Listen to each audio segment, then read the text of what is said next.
Hello， 大家好，我是立恩。今天我要做一个非常无聊的事情，那就是我要来挑战你无聊的极限。如果接下来的30秒你能够忍住无聊，不划开我这部影片的话，那么你才有机会知道我们今天要聊的事情跟你大脑的关系有多重要。但是我们一定要来挑战一下，好不好？所以呢，我先打开手机，设定一下我们的计时器，不要多，设定30秒就好。大家请陪我开始一起无聊。设定错误，我设定到30分钟去了。好，那对不起，我刚刚又浪费了大家几秒钟的无聊时间。OK， 我们就一起开始吧。30秒。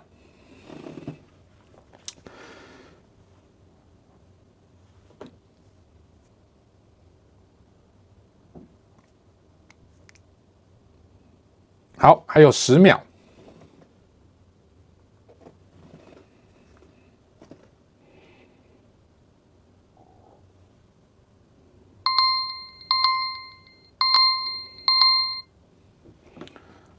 好，恭喜你！如果刚刚被我这样子无聊的开场已经成功的度过了将近有1分钟的朋友呢，恭喜你，你有可能还没有被严重的抖音脑给侵蚀。如果刚刚你发现你是忍受的很痛苦的人，就是如果我都对你做了邀请，可是你却觉得我前面开场白的30秒都是废话，让你觉得非常枯燥，已经到忍不住想划开的人，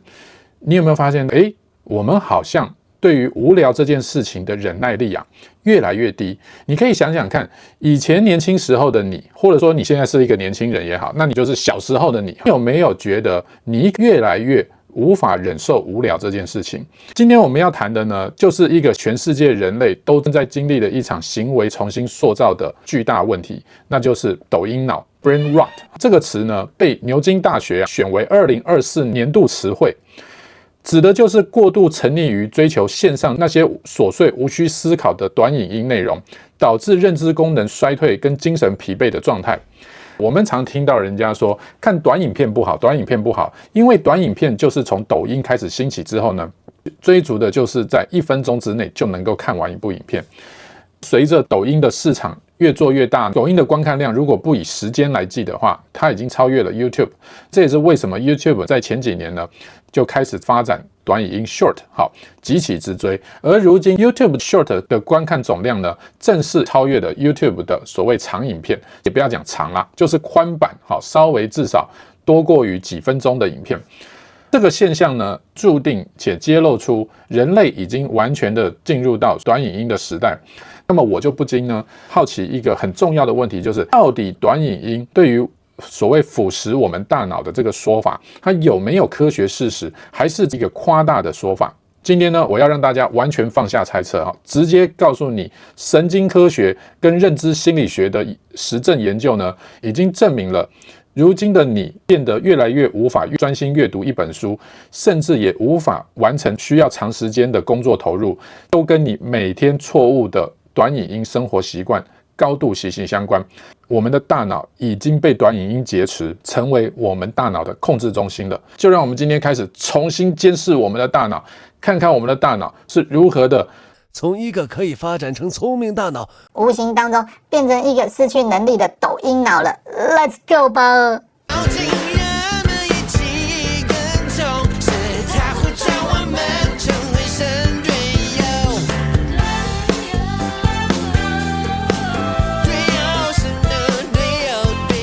！Brain Rot， 好，刚刚说抖音脑，那其实正确的英文名称呢是大脑腐蚀，就是现在网络的一个流行字，脑腐。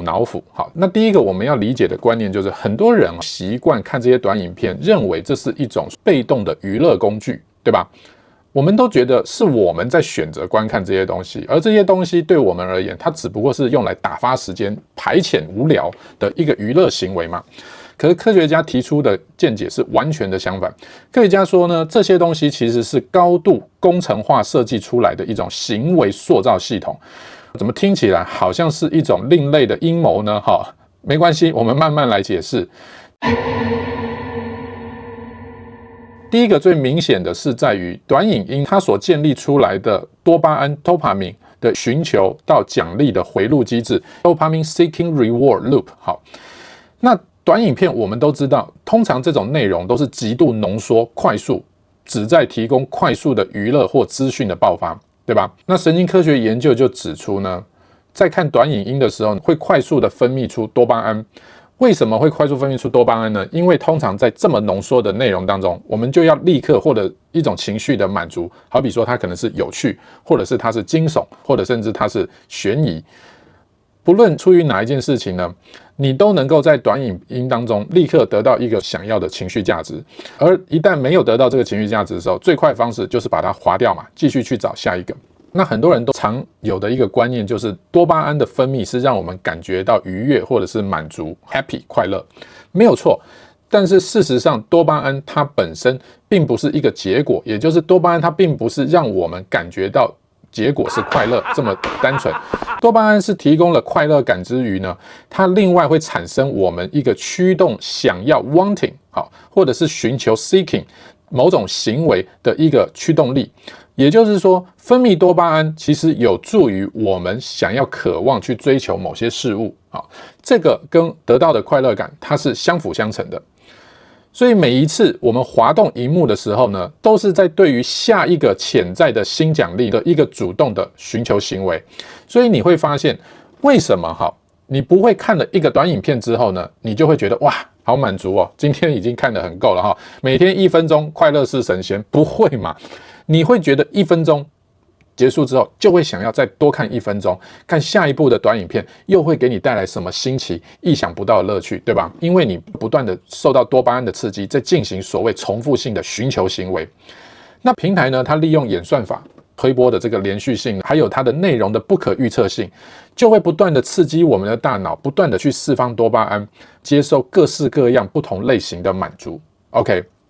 所以你可能看了这部影片，突然觉得哇，这个知识点好高哦，好有收获。但是你没多久呢，下一部影片呢，看到一个非常感人的小故事呢，又觉得哇，好疗愈哦，然后呢，又立刻转往下一个未知的满足，因为你不知道下一部影片会带给你什么样的另外一种的快乐。所以看起来我们会觉得好像我们变聪明了。你会觉得，当我们收到这么多各式各样的资讯，不就能够很快的就取得到各式各样方方面面的价值吗？错了，其实这个是我们在欺骗自己的地方，因为我们完全没有发现到，事实上我们的这个寻求机制里头，它有一个最大的风险，也就是我希望大家一定要牢记在心的一件事情，这样就是我们习惯用短影音，以为我们在接收大量的资讯，在让我们变得更聪明，事实上完全没有。真相是我们只是在训练我们的大脑去习惯一件事情，叫做低努力高回报的神经捷径。因为我们几乎不花什么努力，我们就可以得到别人淬炼出来的，好比说是一个资讯、一个知识，或者是一个观点，或者是一种情绪价值。我们已经真真实实的只是训练了我们的大脑一件事情，那就是不用靠任何努力就可以快速得到意想不到的回报。而这一种神经捷径呢，科学家证明，对于真正需要高努力可是延迟回报的任务呢，我们会开始越来越产生厌恶感跟排斥感。所以你有没有发现到一件事情，那就是你越来越不能没有短影音。好比说早上起床的时候，第一件事情想到的就是先打开手机看2个短影音影片，来感受一下今天的朝气。其实说穿了，就是依赖性需要靠立即性的回报来让你感觉到愉悦，让你感觉到我今天已经是得到了某些的好处，某些的快乐。那这种机制开始变成一种永无止境的循环。那短影音的第二个缺点就是这种快速上下文切换的一个代价是什么？就是我们快速的去切换这些不同的内容，因为每一次的短影片，它的诉求，它提供的东西跟方向是不是都不一样？而我们这样快速的去切换呢，就会迫使着我们的大脑不断的进行高频率的认知重置以及上下文切换。就是我们不断的再去重新开启一个新的认知，我们不断的重新去体会某一件事情，在一个短短的时间之内呢，还没有沉淀酝酿的时候，我们又开始重置，又再去体会一个重新的开始。因为这种频繁的切换，它对一项关键的认知功能破坏巨大，那就是前瞻性记忆的系统性破坏 （Prospective Memory（PM）。前瞻性记忆是什么呢？前瞻性记忆就是让我们能够记住，并且在未来去执行既定意图和计划的能力。简单来说，就是我们设定一件事情的目标和完成这个目标能力。那你会发现，往往我们的工作上面也好，或是我们的成就发展也好，它都离不开一个事实，就是越高的成就或是越高的工作表现，这个目标它一定不会是立即就可以实现，或是短期就能够轻易的达到嘛。它的设定可能需要在一个未来或近或远，但是需要一段的酝酿，跟这个当中我们逐步需要去完成的计划，以及付上的代价，才有可能达到的一个追求。好比说一幅伟大的画，可能它要花上数个月甚至数年的时间来完成。好比说写完一部小说，或者是你今天是一个大导演，你要拍完一部电影，这都不可能是短期的。这就让我想到我最喜欢的动画大师，也是全世界最有名的动画大师宫崎骏哈。早期他们那个时代还是用手动去画一帧一帧的镜头，不像现在这么方便，可以利用电脑快速的来补帧。但是尽管如此呢，他也宁可用传统手工的方式，一帧一帧的花上几年的时间去完成一部电影作品。这也是为什么宫崎骏的动画时至今日总是跟快速 AI 所呈现出来的宫崎骏风格动画就是不一样。我们就是可以看到有一些人文灵魂的东西，就是在他的作品里头，那个巧妙的情节叙事的堆叠，它是需要花时间去揣摩去设计的。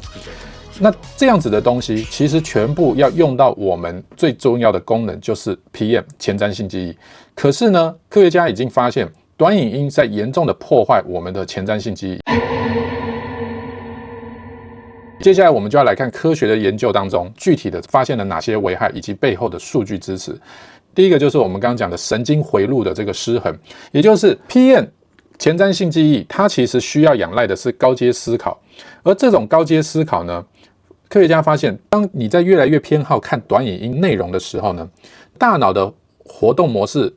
出现的一个显著的变化，就是负责情绪以及即时奖励的杏仁核 amygdala 呢，它的活动会开始显著增强。杏仁核是管控我们情绪跟一种即时奖励的回馈，而负责执行控制规划和自我觉察的前额叶控制区域 PFC 呢，则会表现出显著的去激活，换句话说就是显著的被抑制。也就是杏仁核它会对前额叶控制区产生主动的抑制作用，这意味着我们的情绪驱动的低阶系统呢，正在主导和瘫痪我们高阶的高理性控制系统，导致于我们的工作记忆跟规划和抑制的功能呢，会处于不良的状态。你有没有发现到一件事情？往往当你要专注去完成一个难度较高的目标或者是任务的时候，你必须要仰赖的更多的是理性的控制系统，包含你必须要去克服、去抑制掉自己的一些欲望。好比说，我可能要刻意的减少花时间在娱乐性的看电视上，甚至刻意的去减少吃东西或睡眠的时间。有的时候我们常讲废寝忘食，废寝忘食就是你为了完成那一个复杂的东西的时候呢，你的大脑会理性的去告诉你说，有些东西你就是必须要去刻意的减少它，你才有可能更专心的去投入，并且有更好的产出嘛。那这一种高阶的理性控制系统，它是由前额叶的活动来决定的，它就会被情绪的这种低阶的控制系统所取代。为什么我们说情绪的这种驱动系统是低阶？因为事实上情绪的驱动力是最快，它往往是最原始的本能，它是最低阶的，它是立刻就可以因为得到而驱动你下次继续渴望去做的。但是高阶的理性控制系统必须要仰赖的是你对一件事情的成就感的使命跟目标的达成有一个更高价值的渴望，在这里面你要完成它的时候，你甚至必须要，就是我们刚刚影片一开始所提到，就是你必须要能够忍受无聊，否则它需要花费重复性的工作你都不愿意去做的时候，你无法得到那个最终结果的产出。有一项涵盖9万名参与者的大规模统合分析显示，短影片的使用跟整体认知功能存在中度的负相关，这个相关因子 R 呢等于负 0.34。那你可能会想，这个整体认知功能中度负相关，那到底算是很相关还是不算很相关呢？那我来跟大家说，在统计学上这个相关系数 R 值一般来说，如果 R 值是在负0.1到正0.1之间，这个是 small effect 小效应，就是彼此之间没有办法能够明确的看出有什么关联性。好，那如果 R 等于0.3到0.5之间呢，是中等效应 medium effect。好，0.5以上就是属于大效应 large effect。所以在这个研究的短影音对于整体认知，就是全部的脑功能的认知系统来看呢，光是负0.34，这已经超过了中等效应的数值。那负数是呈反相关，也就是你看越多的短影音，对于你的整体认知呢，就会显著的降低。已经算是很存在非常高度的关联了。而如果从这个负0.34拉出来看呢，科学家就发现说，在注意力集中这个部分，它的负相关系数更高，来到负0.38，而在意志控制能力上呢，负相关更高，来到负0.41。换句话说，什么意思？就是当你如果允许你的孩子去重度的使用手机，而且你的孩子是很喜欢上网看抖音的话，你有没有发现他的情绪控制力其实相对非常差，会很容易的焦虑不安，或是脾气暴躁，他没有办法控制出情绪，他光是要冷静下来，相对时间都会更久。好，那另外一个就是他在学业学习上面的注意力会很不容易集中。这个9万人的调查已经证明这个负相关性是非常显著的。好，那另外一项研究就发现说，重度的短影音的使用者呢，他在决策的制定当中，前额叶皮层的 theta 波呢，它的活动会非常少。那 theta 波是属于冲动的控制跟维持专注力所必须的，也就是说，越看短影音的人做决定的时候，他的 theta 波反而明显的不强，或他比较没有办法维持专注去控制他的冲动，在他所做的决策上面。好，那简单说就是他的决策往往是偏向冲动性的，不假思索的。大脑呢会没有办法有效的去维持保留高阶的意图信息，威胁了在现实生活当中完成复杂目标能力。像我自己做影片嘛，好，那我常常必须要花大量的时间去收集资讯，并且要统整。那我自己在收集的方式当中，有一个部分也是仰赖用高倍数的速度去大量的观看很多影片。可是看影片，我们常会出现一个很明显的问题，就是什么？就是我可能本来是要探索这个主题的相关影片，可是平台推荐我被其他的一些标题或者是封面所吸引到，跑去不小心忍不住去点开去看那个根本不相关的东西。那往往当我在研究一件事情的这一个目标，如果注意力被分散掉，转而去观看其他的时候，看似好像无伤大雅，跑去看了一个不相关的5到10分钟的影片就好哈。其实我会整个很难再专注回来，继续去追寻。专注在我原本要设定研究的议题的方向上，目标一旦被中断的时候呢，我们就会很难的再回到继续原本你的意图信息，也就是原本该继续深入下去的目标。你就可以想象成，你本来呢的目标在那边，但是在这个中间呢，就会有很多的人向你招手哈，要你去走其他的路径。而你一旦不小心走到别的路径上，想说去看看的时候呢，你就会很难回到你原本的路径上面，因为会迷路。更严重就是你会整个忘掉你原本其实要做什么事情。那这种思绪打断，造成永远达不到我们设定目标的这种情况呢，在短影音上面会来得更容易，频率更高，因为大脑会更容易一直不断的习惯被打岔。好，那另外一个最著名的就是球类比风险任务 Balloon Analog Task， 就简称 BART。那这个是一个很典型、很著名的心理学与行为经济学常用的一个实验工具，用来测量个体在面对风险时的决策倾向。简单说就是受试者你让他呢去吹气球，那只要吹气让气球变大呢，就会累积一定的奖励，通常是金钱或是点数。那当然，气球越大，就会越增加爆炸的风险嘛。那受试者呢，他就必须要去决定说，我什么时候该停止吹气，并且存下我目前的这个收益。如果气球爆炸，则该回合的所有收益就归零。这个指标就是在研究没有爆炸的气球的平均充气次数呢，来衡量受试者他的冒险程度。那在这个短影音成瘾症 SVA 的这个大学生族群呢，就发现他们在 BART 的任务当中表现出非常敢于做更高的风险承担，而且更短的反应时间，以及更高的气球爆炸率。简单讲就是短影音成瘾症的人，对于冷静判断这种行为控制能力越弱，所以较短的这个反应时间，意味着说你在决策的时候认知处理比较少。好，换句话说就是你没怎么思考嘛，你他妈说我没脑子，你就立刻做判断了，等于其实在风险衡量上，这种人往往是没有什么风险意识的。好，那最后呢，大家一定会好奇，就是说，那李安那讲了这么多，我已经很充分的能够理解科学证明了滑短影音的危害，那是不是看长影片会比较好呢？对不对？还是说都不应该看影片呢？以前我们是不是说小朋友看太多的卡通也不好，对不对？可是以前的卡通动辄都是以半个钟头为一个节目的长度哈。那现在科学研究也发现说，其实如果观看长影片哈，也就是至少10分钟以上的影片，它的信息主题因为相对比较一致，而且我们刚刚讲的这种所谓的上下文，也就是内容的切换呢，频率没有像短影片来的那么高，那么它确实对于前瞻性记忆，也就是 PM 来讲，破坏性就没有那么大，会好很多。但是呢，观看电视节目或电影哈，它还是在青少年大脑的发展研究当中认为，电视或电影的话，本质上仍然是被动的嘛，缺乏足够的互动性，所以呢，对于语言发展来讲是比较不利的。过去我们常讲，电视的发明就已经大幅的减少了人类阅读的习惯，对吧？为什么我们说阅读它的认知参与度比较高？就是因为阅读它需要主动去建构你的心智图像跟叙事的方式，那看影片呢是比较被动的接受图像跟叙事，所以认知参与度而言呢，可以说阅读是高，那长影片是中低，那短影音的话就是极低。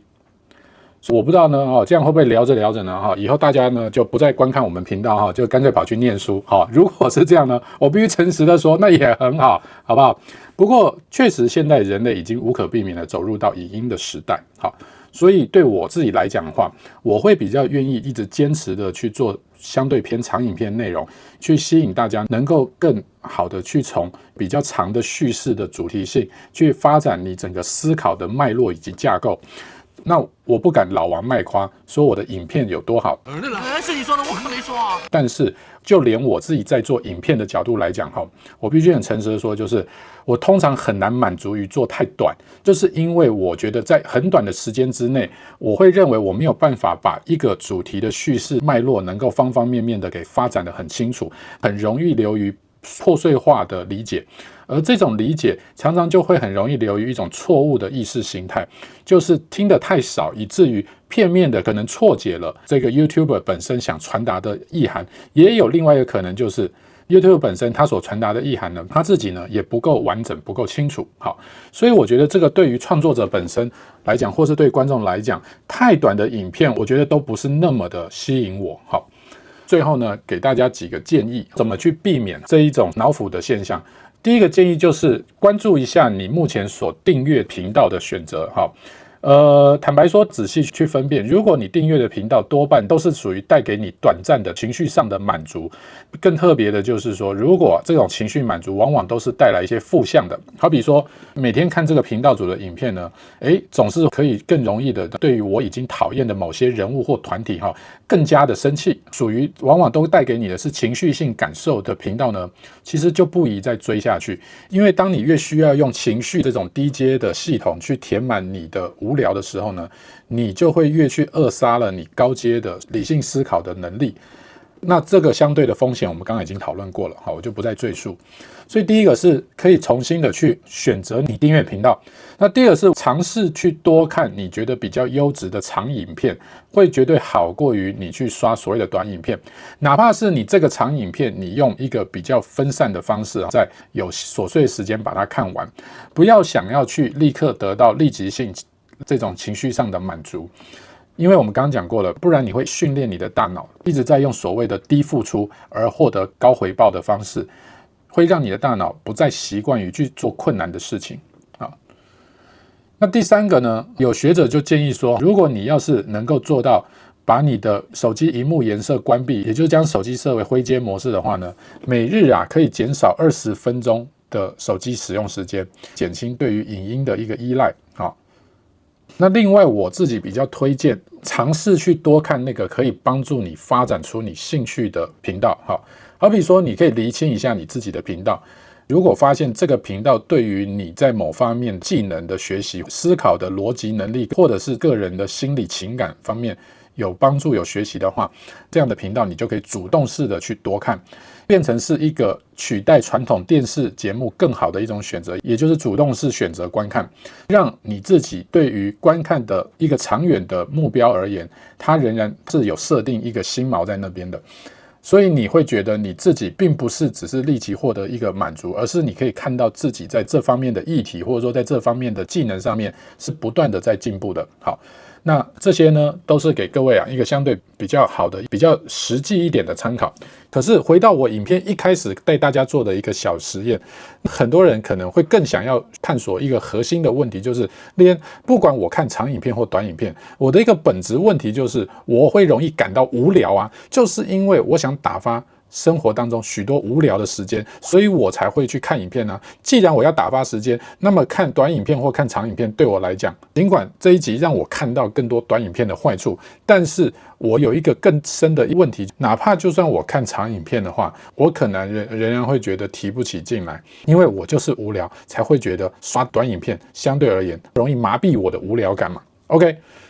这个呢，确实是一个容易会有的障碍，因为无聊而看影片的动机呢，确实会让我们更容易倾向去选择短影片。这个是为什么呢？而我们又要怎么样去解决掉最根本上我们人生当中一直会甩不掉、永远如影随形的一件事情，那就是无聊呢？如果你对更深入探讨如何在无聊上面能够摆脱看短影片的困扰，或者是你也感受到看短影片所带来更大的无聊感的恶性循环，想要跳脱这个循环的人呢，那么我就强烈推荐你一定要来看这部